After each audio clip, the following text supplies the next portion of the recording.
Hi అండి, అందరికీ good morning అండి. ఇదైతే ఉదయాన్నే చేస్తున్నా కనుక గుడ్ మార్నింగ్ అని చెప్తున్నాను. నేనైతే షాప్‌కి జ్యూసులు తయారు చేస్తానని చెప్తున్నాను కదా! బాదం పాలు, lassi, lemon, orange, fruit mix, బాదం మిక్స్, ఇంకా సలాడా కూడా చేస్తున్నాను. సలాడా మీకు ఫుడ్ వీడియో కావాలంటే కామెంట్ బాక్స్‌లో కామెంట్ చేయండి. నన్ను ఇంతగా ఆదరిస్తున్నందుకు మీ అందరికీ మీ అందరికీ నా హృదయపూర్వక ధన్యవాదాలండి. మీకు చెప్తున్నాను, నన్ను ఇంతగా సపోర్ట్ చేసి ఇంకా ముందుకు తీసుకెళ్తారని, నన్ను ఇంకా సపోర్ట్ చేస్తారనుకుంటున్నాను.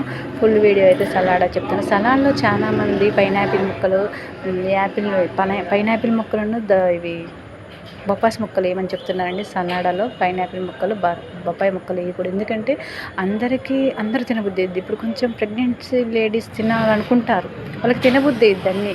అప్పుడు గబుక్కున ఇది మర్చిపోయి తింటే వాళ్ళకి మనం హాని చేసిన వాళ్ళం అవుతాం కదా! అందుకనే వేయొద్దని చెప్తున్నాను. అలా ఆ పైనాపిల్ ముక్కలను, బొప్పాయి ముక్కలు వేయడం వల్ల వేడి ఎక్కువైపోతుంది. వాళ్ళకి ఏదన్నా కొంచెం ప్రాబ్లం అవుతుందని చెప్తున్నాను నేను. ఇలా మనం బొప్పాయి ముక్కలు, పైనాపిల్ ముక్కలు కాకుండా జామకాయ ముక్కలు, ఈ 3 పక్కన పెట్టేసి యాపిల్, దానిమ్మ, ద్రాక్ష, ఇంకా అరటిపండు ఇవి వేసుకుంటే మాత్రం తెల్లారికి కూడా ఉంటుందండి. అందరికీ బాయ్.